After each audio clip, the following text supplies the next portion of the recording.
Thank you so much for joining us.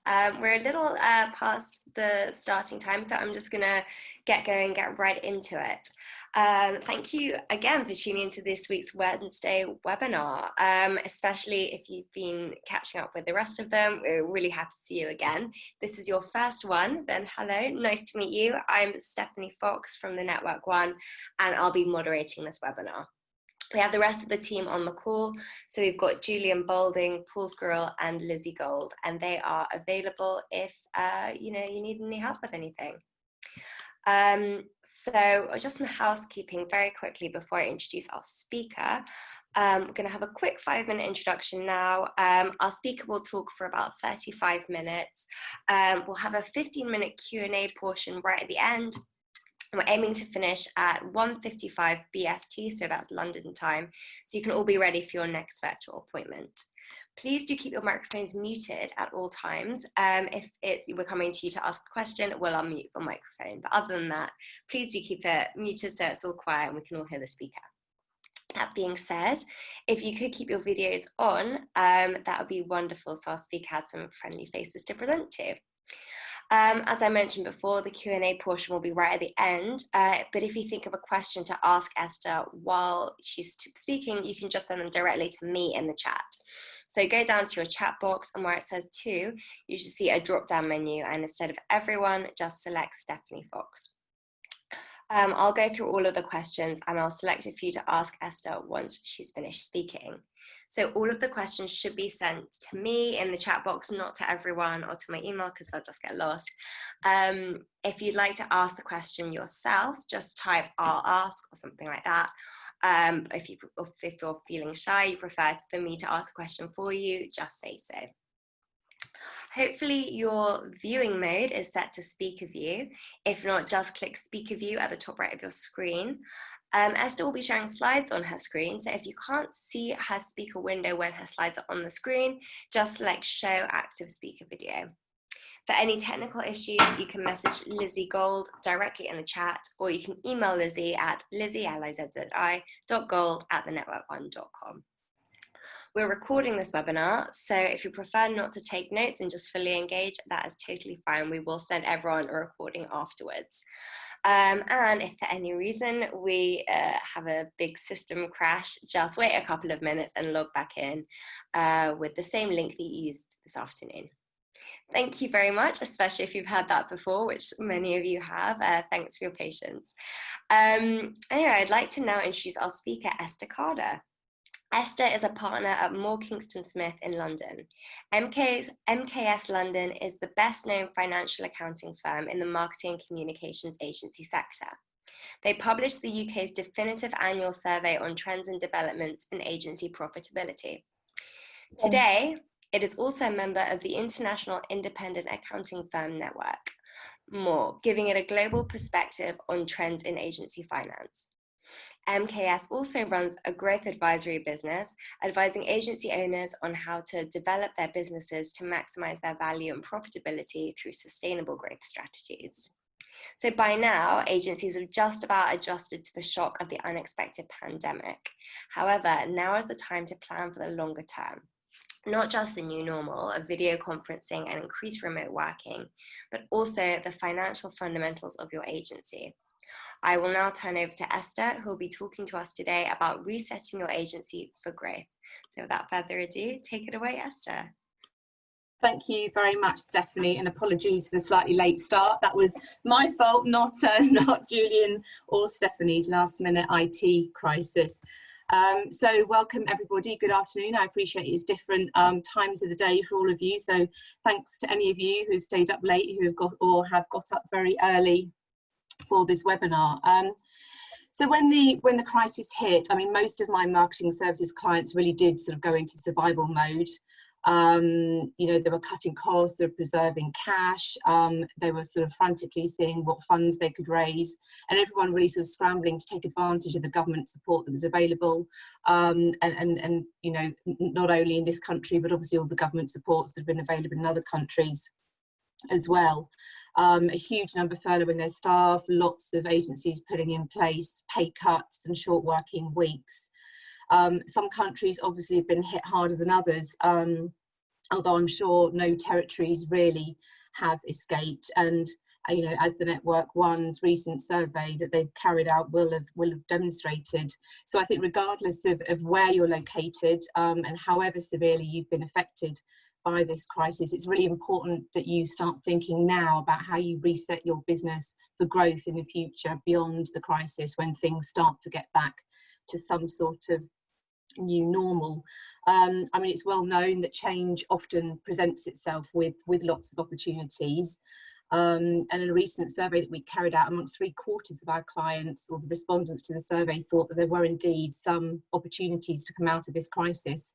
Quite a lot of those thinking that there were opportunities for rationalisation within their business, some admitting that perhaps that was taking decisions that, particularly around staff, that they maybe should have taken before now, but now being a good opportunity to force themselves to make those difficult decisions to get their agency in the right shape with the right skill sets for the future. So I think, you know, people taking swift action, being really proactive and being really decisive is going to really help agencies stand out amongst the crowd and sort of really get through this and survive a lot better. I'm going to attempt to share screen now, and hopefully that's going to work. Has that worked? Yay!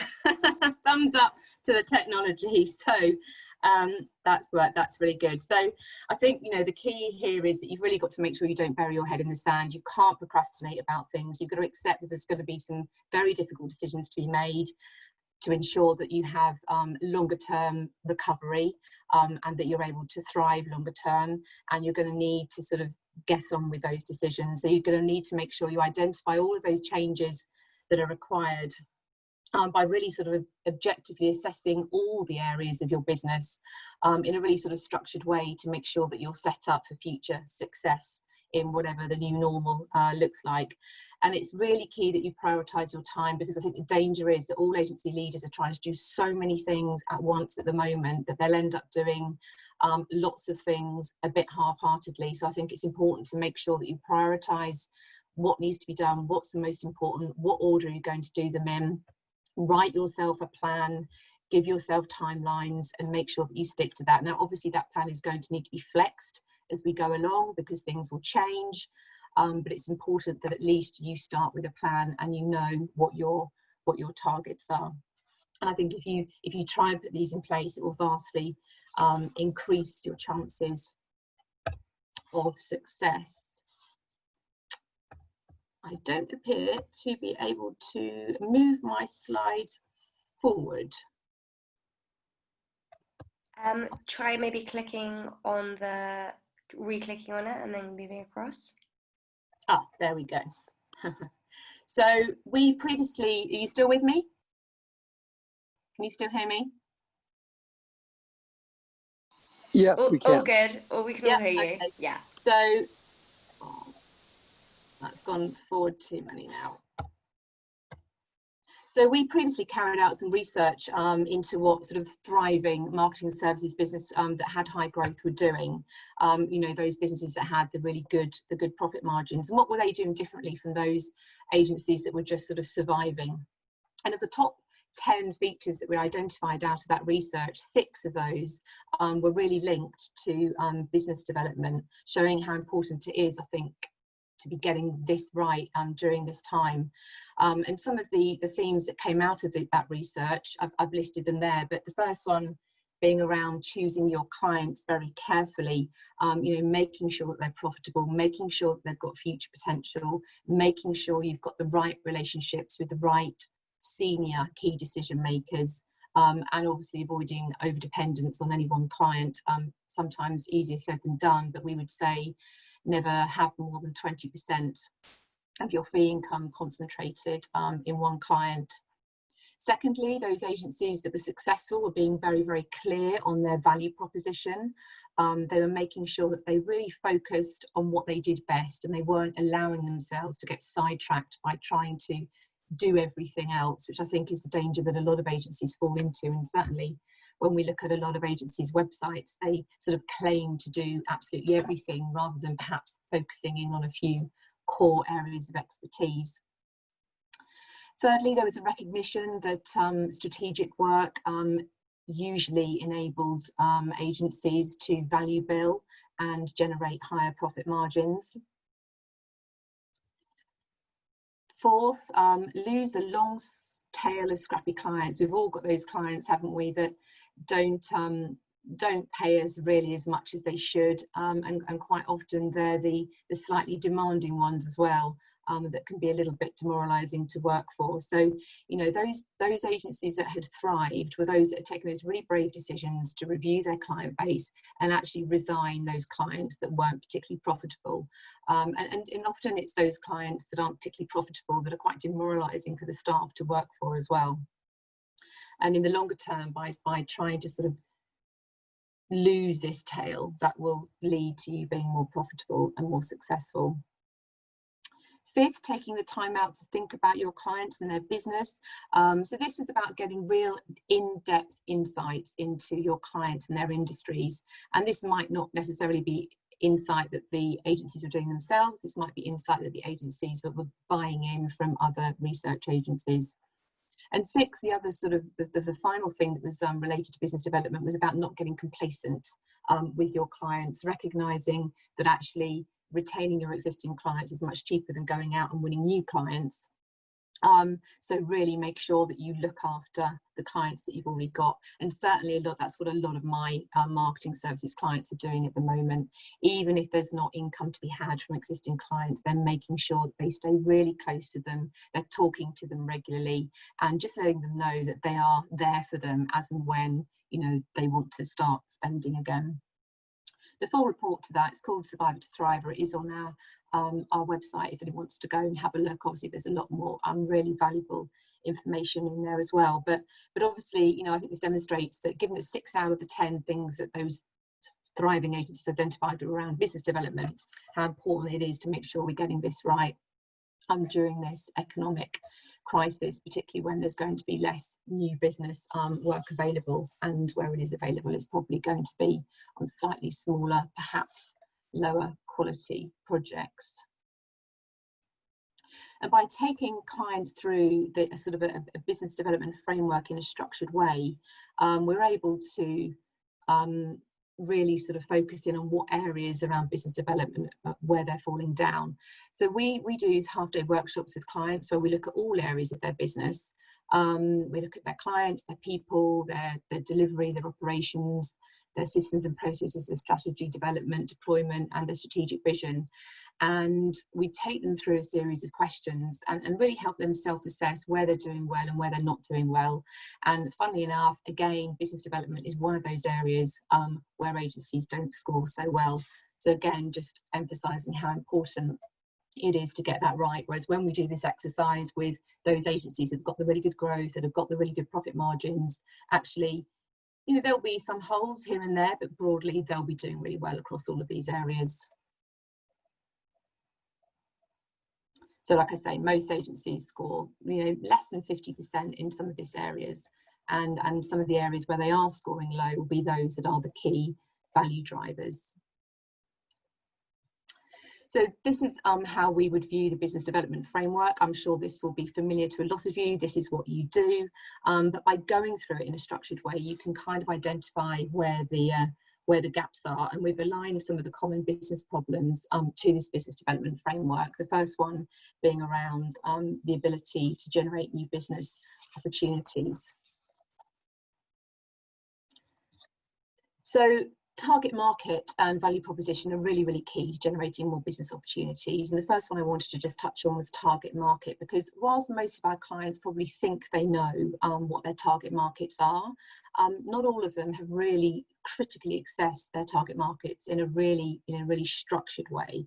So we take clients through this matrix to help them assess, as it says there, the relative attractiveness of the particular markets that they might want to work in, and to really compare that to their own competitive position. So how strong are they in those particular markets? So when you're looking at market attractiveness, things like how big is the market, what are the growth opportunities for that market, and that may well have changed post-COVID. Markets that were high growth before, you know, like the leisure industry, the airline industry are certainly not going to be so high growth now. You need to look at the profit margins that those industries are likely to generate for you, and also where the competition is. You know, how many people are already looking to gain a lot of clients in this area, and look at your own competitive position in certain sectors as well. So what market share do you already have? What's your brand strength? How well known are you in this particular area?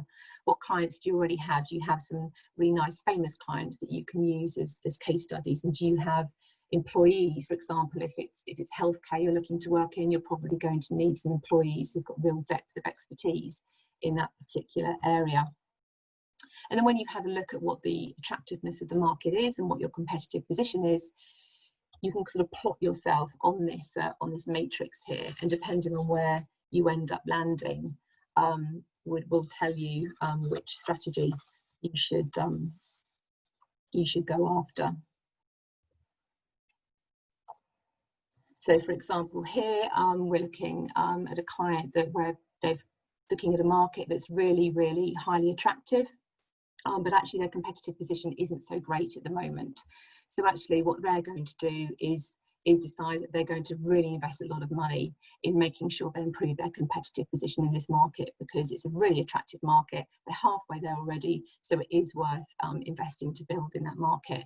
And obviously all the different squares have different strategies that you might want to pursue. So value proposition, many clients have value propositions that they think are probably better than they really are, and this Bain study sort of demonstrates the point that, you know, 80% of companies believe that they are demonstrating and delivering a really superior customer experience, but actually much fewer of their clients would agree with that. So, you know, have you really critically looked at whether your value proposition is strong enough? Most think it is, but probably if your conversion rates are less than 75%, then there may be an issue with your value proposition. If your conversion rates are less than 50%, then there probably is an issue with your value proposition. So we help clients to try and identify where the weaknesses are in their value proposition by taking them through a 5-step process to critically analyse their value proposition. We always ask them to sort of self-score themselves before we do the exercise, and we ask them to self-score after we do the exercise, and quite often the score that they give themselves goes down a couple of notches once we've gone through this. And what we usually do is we go out and we speak to some of their clients. We call it voice of the customer. We speak to their clients and we ask them what they really think about the client's value proposition. How do they think the client's value proposition could be improved? How does that value proposition compare to their competitors? And this generally sort of unearths some quite useful findings and things that those clients perhaps, or lost prospects perhaps, wouldn't have been confident enough to say to our clients had they called them up and done some internal research. Maybe they're not quite as honest. Quite often the answer clients get when they call lost prospects up is that you're a close second, or that, you know, you're a little bit expensive. Actually, often we find that when we redo that research with their clients, that's not the real reason. There's generally other reasons there. For example, a client of ours had decided that they were going to stop selling strategy. They were going to kind of go down from the 3 services they delivered to just cutting it down to 2, and strategy was the one they were going to lose. And so we sort of questioned whether it was worthwhile them doing some research just to challenge whether this was the right direction for them to go in. And actually what their clients were saying was that strategy actually was perceived by the people that we talked to be some of the highest valued services that they offered, and actually was quite a differentiator for them. And whereas the creative product actually wasn't perceived to be quite so strong, and that was the reason that they were losing some of the pitches. So, you know, after we'd had those conversations, obviously the decisions that the leaders of the business made was that they weren't going to drop strategy as a service. Actually, what they were going to do was ramp that right up and actually market themselves much more as being able to deliver strategy to their clients. And obviously, you know, over time, not immediately, but over time, that had an effect on them being able to generate more business opportunities and being able to more easily convert those opportunities into paid work. So critically assessing your value proposition is a really valuable exercise to go through, and we apply what we call the bust test. So if you get this right, hopefully you will not go bust. So the B standing there for benefits. So you've really got to make sure, and this is the most important one really, that you can articulate what the benefits and the pounds value to your clients of you offering them your service is going to bring. Because if you can't really clearly articulate what the real value and what the real benefits to your clients are of taking your service, then it really isn't going to resonate with them.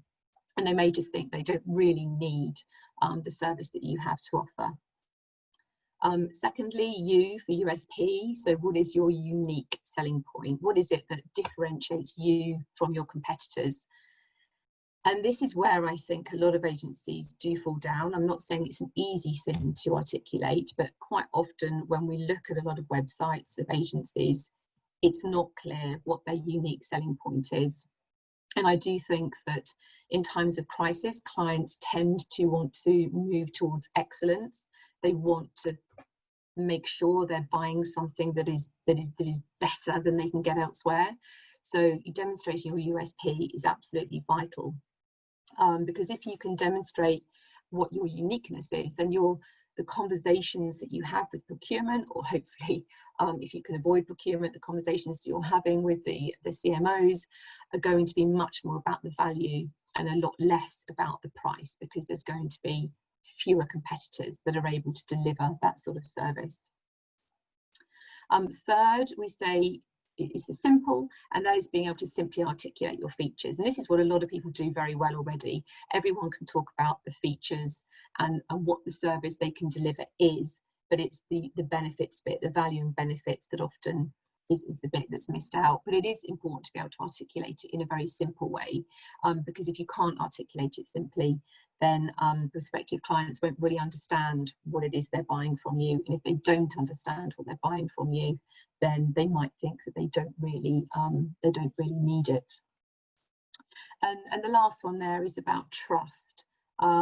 It's really important to build trust with your clients. The old adage that no one got hired or fired rather for hiring IBM.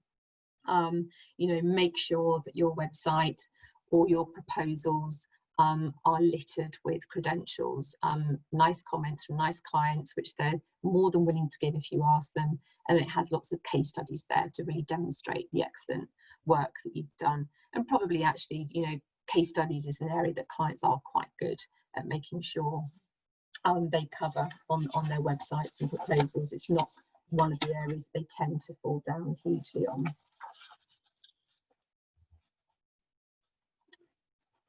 So if you can get your target market right, and really critically analyse the markets that you should be targeting, and if you can get your value proposition right, then bang, you've hit the bullseye. You know what your target market is, and then it's about marketing to your target market. You'll be pleased to know that I'm not going to talk to you about how to market your target market.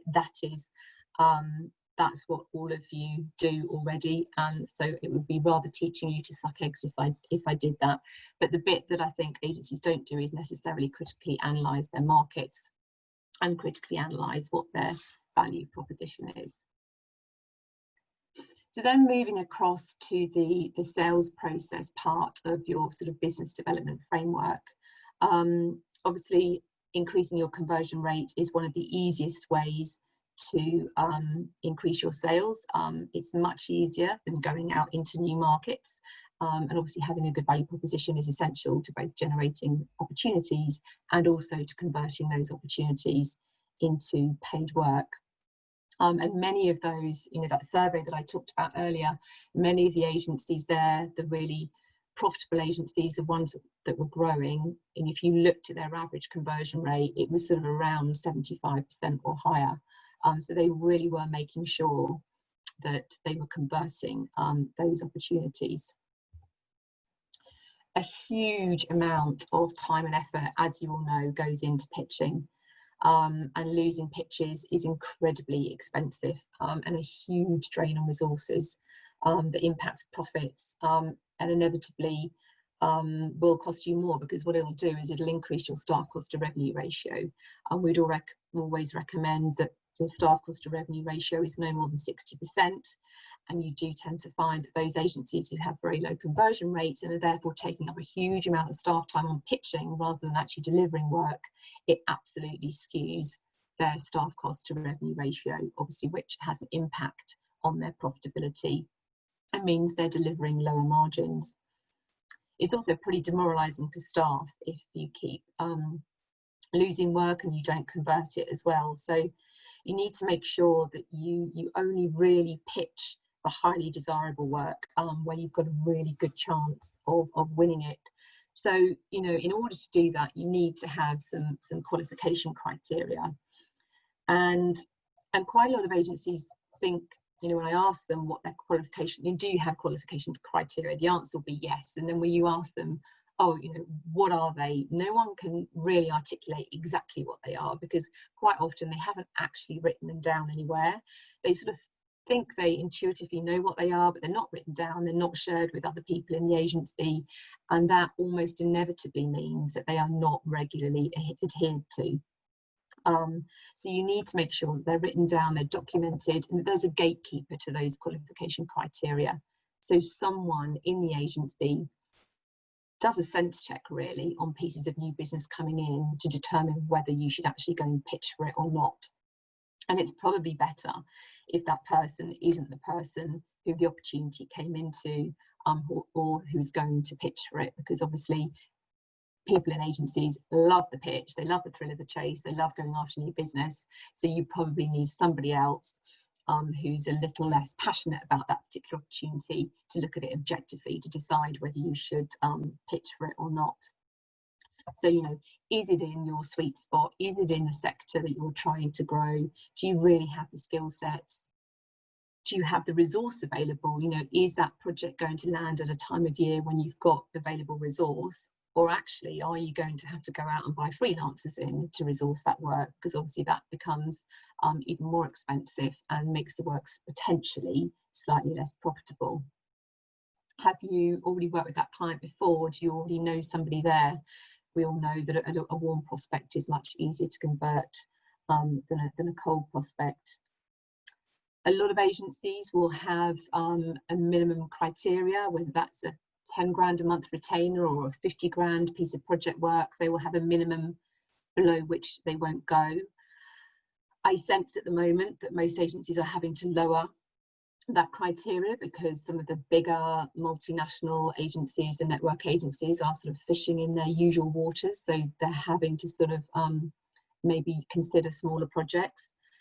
I think that's probably a needs must at the moment, and I think that's absolutely fine. But obviously you've got to consider, you know, is that work still profitable? Is that still going to generate the kind of profit margins that you want to generate as an agency? One of the simple things that I use, I stole it from a lawyer actually years ago, but it's a really simple way of deciding whether you want to pitch for work or not, and it's 3 Fs, not rude Fs, fun, fame and fortune. So is that piece of work going to be fun? Are my staff going to enjoy working on it? Is it going to help me be an employer of choice? Is it going to help to attract talent to my agency because it's a sexy piece of work? Is that piece of work going to deliver profits? So the fortune element, is it going to be profitable? Is it going to deliver profits? And if not, is it going to be a really fantastic case study? Maybe the beginnings of going into a new sector or new service line, or something really famous that I can shout about and use as a case study to win other work. And the sort of venture being that you have to tick 2 of those boxes. So, you know, I don't mind if you know, a client isn't particularly fun to work for, if they're a pain in the bottom, as long as they're delivering me profits and they're a good case study. You know, perhaps you don't mind if the first client you win in a new sector isn't profitable, because you're going to use that as a launching pad to win other clients in that sector. So it's making sure really that, you know, you don't win clients by accident, that you really focus on what clients do you want to win, and there has to be a good reason why you want those clients in your portfolio, and being brave enough to decline opportunities that you just don't have a good chance of winning, because it really is time that staff could probably be better spending elsewhere. And I think the danger in tough economic times is that the agencies do get desperate, and they start taking on low margin work, they start reducing their prices. And we all know that that is a bit of a vicious cycle, and it's a very difficult one to get out of. So I think it's about being brave enough, and certainly again, you know, those agencies that we spoke to that were really successful, they were taking brave decisions constantly, and some of them had gone from a position of not being particularly profitable to being profitable by culling quite a lot of their clients, those clients that weren't delivering the margins that they should do. So then, just looking at price pressure then, very quickly, price pressure is likely to get worse throughout this crisis. So I think it's really important, again, to focus on that value proposition, because, you know, if your value proposition is really, really strong, then there's a much lower chance, if you're demonstrating your uniqueness and your expertise, you're much more likely to be having conversations about value than you are to be having conversations about the price of your product. You might have to start thinking of sort of more innovative pricing strategies. There might, you know, agencies sometimes offer rebates or volume discounts. Perhaps you can offer clients some sort of payment plan.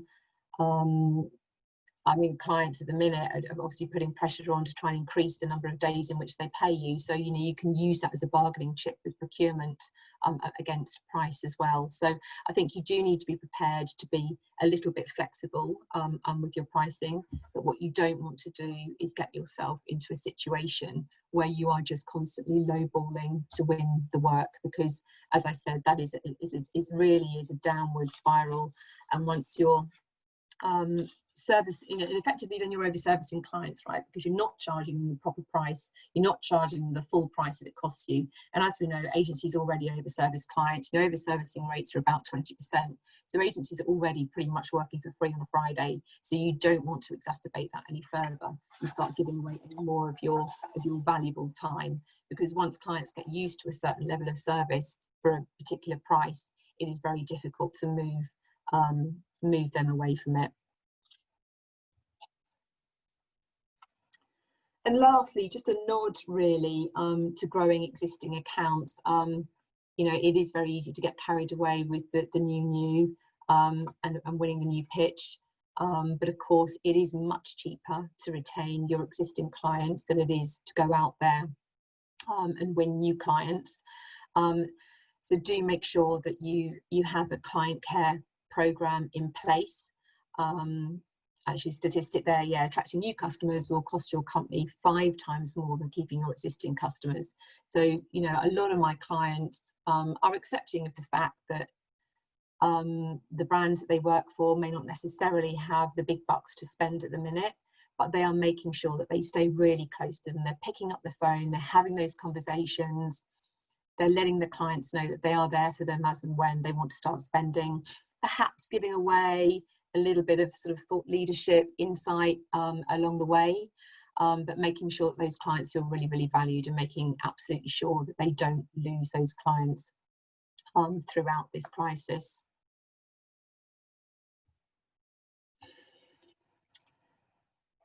So just to summarise those points then, so I think, you know, the first point is around proactivity and prioritisation.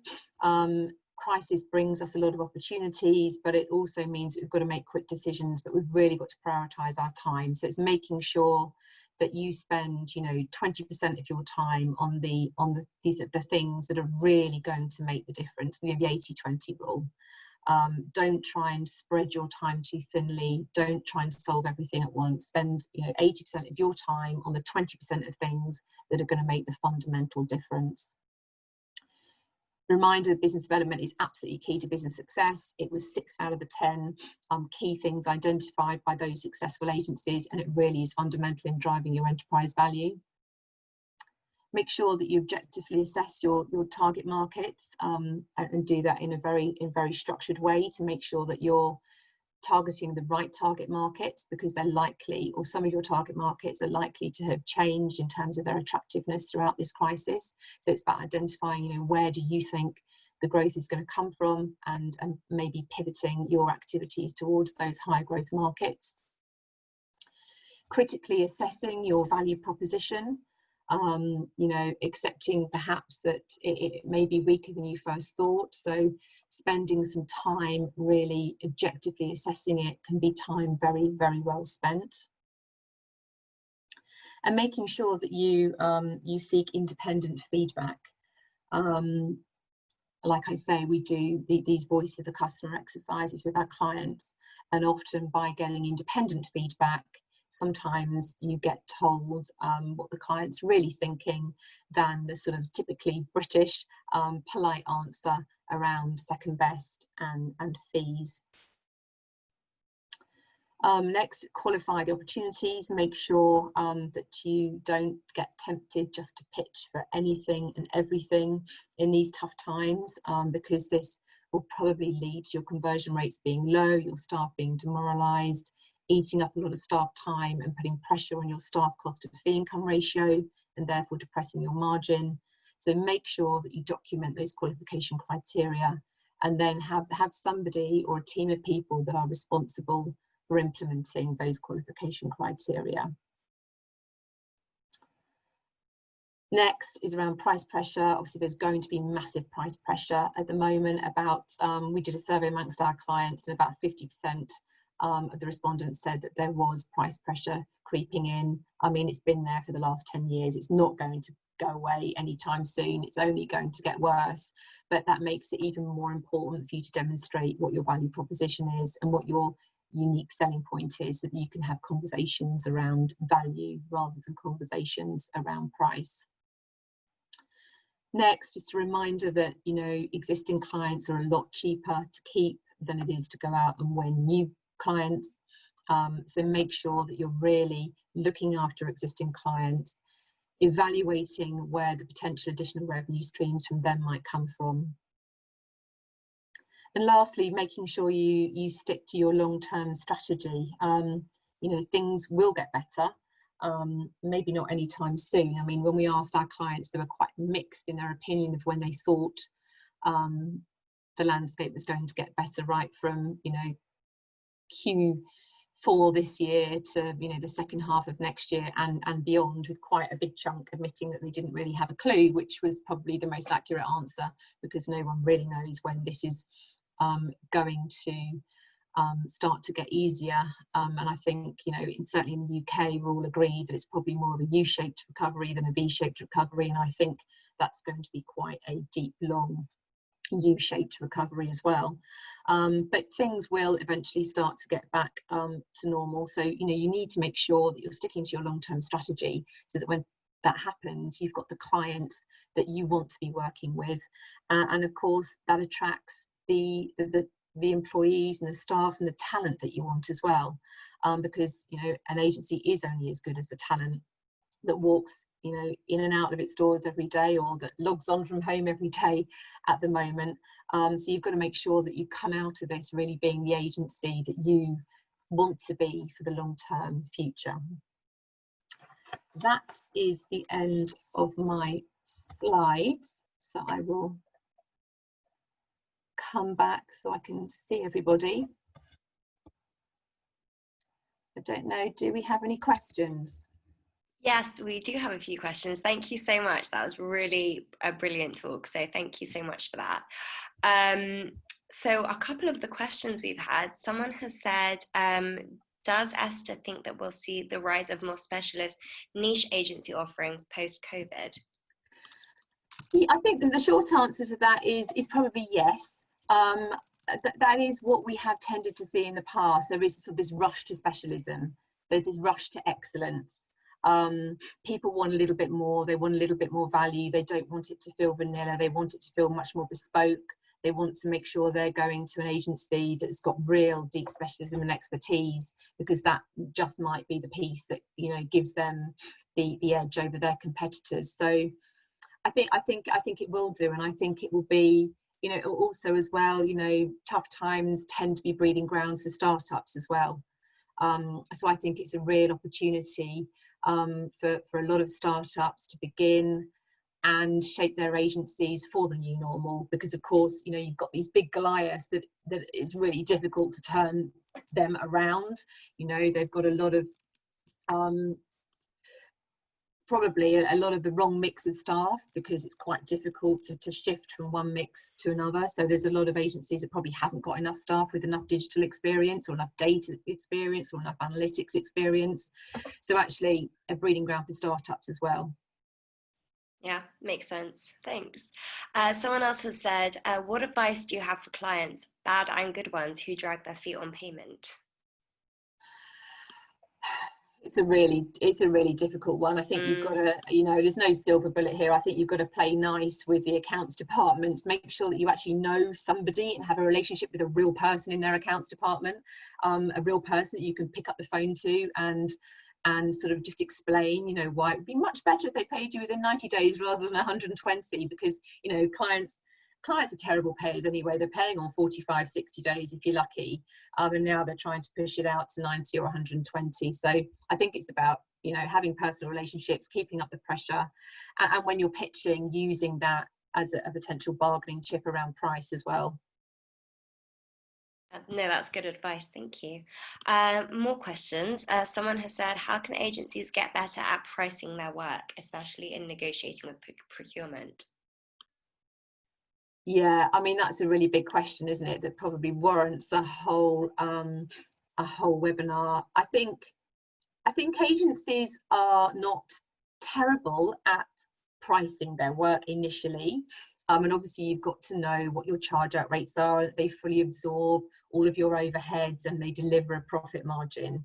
You've got to properly cost it. You've got to make sure that you've got a good piece of analytic software that looks at previous jobs that you've done and how profitable they've been. You need to make sure that you've learned from your mistakes. You need to make sure that you've properly scoped your work. I think that's a mistake a lot of agencies make when they quote, is they don't necessarily include everything, or perhaps they aren't really specific with the clients as to what is included and what isn't included. So clients get the impression that, you know, this particular price includes absolutely everything, but what you haven't been clear about is, well, actually, if there's scope creep, or if you ask us to do an extra piece of work, then that is going to cost extra. So clients, I mean, there's a whole host of things that can go wrong. They might get that wrong, but the trouble is, what often happens is once clients have priced a piece of work, then if clients put the pressure on, I think agencies are perhaps sometimes a little bit too quick to cave into that pressure and reduce their prices. And you've got to be really clear, I suppose, about realistically what profit margin is that piece of work going to deliver, if at all, if you drop your price from that which you've quoted. Yeah, helpful. Thank you. Someone else has said, who do you think will be the winners and losers after COVID-19? Networks or independents, smaller agencies or bigger agencies? I think we're keeping our fingers crossed for independence, but yeah, please, what do you think? I mean, to be honest, that would be my natural answer, because they're nimble, they're agile, they're smaller, they're not weighed down by the legacy, they can make the quick decisions about pivoting and, you know, right sizing themselves for the future. So I do think that any economic crisis, which, you know, it seems to come around every 10 years with regularity, is an opportunity for independent agencies to do well. And it's also going to be an opportunity for those who have, I mean, you know, the clients of mine that are struggling at the minute tend to be those that were struggling before. Or those that just didn't have any cash on the balance sheet, those that have stripped all their cash out in dividends and not given themselves any buffer for this kind of scenario. So some of the other ones that will win will be those that have saved for a rainy day, they've got some buffers on the balance sheet, they haven't been forced to make sort of decisions that are good for the short term that aren't good for the longer term. So I think it's independent agencies, those who have got some buffer on their balance sheet, and I also think, like I said before, it's a good breeding ground for startups as well. Perfect, thank you. That's really good to know, and I'm sure that will make a lot of our listeners very happy. I'm not just saying that. I'm not just saying that. No, I know, I can tell. I think your survey did the same thing as well, didn't it? I think most of the people that responded thought that independents would do better than the big multinational. Yeah, I mean, it's the flexibility, isn't it? Yeah. So someone else has said, should we be working to old ratios of costs of employees versus revenue, or are these old targets irrelevant at this time? I don't think they are irrelevant, and I think, you know, hopefully that was the point I was trying to get across, in that, you know, if you keep dropping your prices and win low margin work, then that's it's a downward cycle. It's a difficult one to break. You know, to be fair, 10 years ago, we were probably saying staff cost ratio should be 55%. We've long stopped saying that, because I think 55%, other than if you're a media buyer, is pretty unrealistic. But 60% is realistic. And, you know, many agencies were continuing to be able to do that throughout the last recession. So I think it is still relevant to have those targets, because I think if you start dropping down now and sort of accepting that maybe a 70% staff cost ratio is acceptable, then when this is over, you're going to find that you're delivering, you know, 0% margins, and that will be difficult to recover from. There is a balance. I appreciate there is a balance between having some work and having no work, but you've got to look to the longer term, and if you think this is going to go on for too long, then you've got to think about right sizing your agency, whether that's redundancies or putting in pay cuts and things like that. So it's not an easy one. No, agreed. Thanks. Well, I think we're actually out of time for questions now, so I'm just going to wrap up. So if you wouldn't mind just ending the screen sharing, so I can share the details on your screen. Oh, sorry, I had No, not at all. Thank you. Still. No, that's totally fine. Thanks.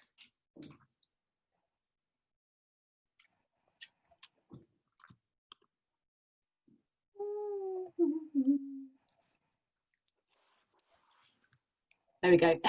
Okay, fabulous. Thanks very much. I'm just going to put you on mute so I can wrap up, but I would love to say a really big thank you to Esther.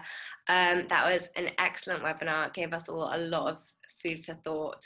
If you didn't have time to ask your question, I'm now sharing on the screen Esther's details. So you can go and you can ask Esther your question at ecarder@mks.co.uk, which is on the screen now, or you can visit the Moore Kingston Smith website, which is www.mooreks.co.uk, and that's more with an E. So as I said before, huge thank you to Esther for the really great webinar, and thank you all for coming. We hope you enjoyed it. As per usual, we'll be holding webinars at the same time every Wednesday. The next one will be held on Wednesday, the 22nd of July. We'll also be sending you some follow-up information about collaborative workshops that we're going to be doing with Esther, so stay tuned for that. That should be really exciting. That'll be more kind of a one-on-one approach for agencies. So as I was saying before, our next webinar Wednesday is the 22nd of July, and our speaker next week will be the wonderful Anne Thistleton. So Anne is a mind science practitioner, a Harvard MBA, and a 30-year consumer marketing veteran, having worked across 6 continents and diverse industries. Anne's topic is Mind Works, It Doesn't Work the Way You Think It Does.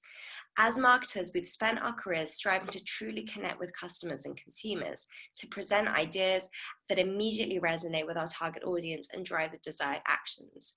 Sometimes we get it right, oftentimes we miss the mark. Now, emerging science has revealed that the mind doesn't work like we thought it did, so no wonder we frequently missed. with even a basic understanding of how the mind does really work, not only will you gain insight into past work, but more importantly, this new lens should enable you to see more effectively approaches to optimize your ideas. So to sign up for that webinar, just go to www.thenetworkone.com/webinars, or just visit our website, go to events and click webinars under that. We'll send more information. We'll send the recording of Esther's great webinar, and we'll send the other information about the more one-on-one training. So we're looking forward to hopefully seeing you again very soon, speaking to you soon, and have a great day. Thank you very much for joining us.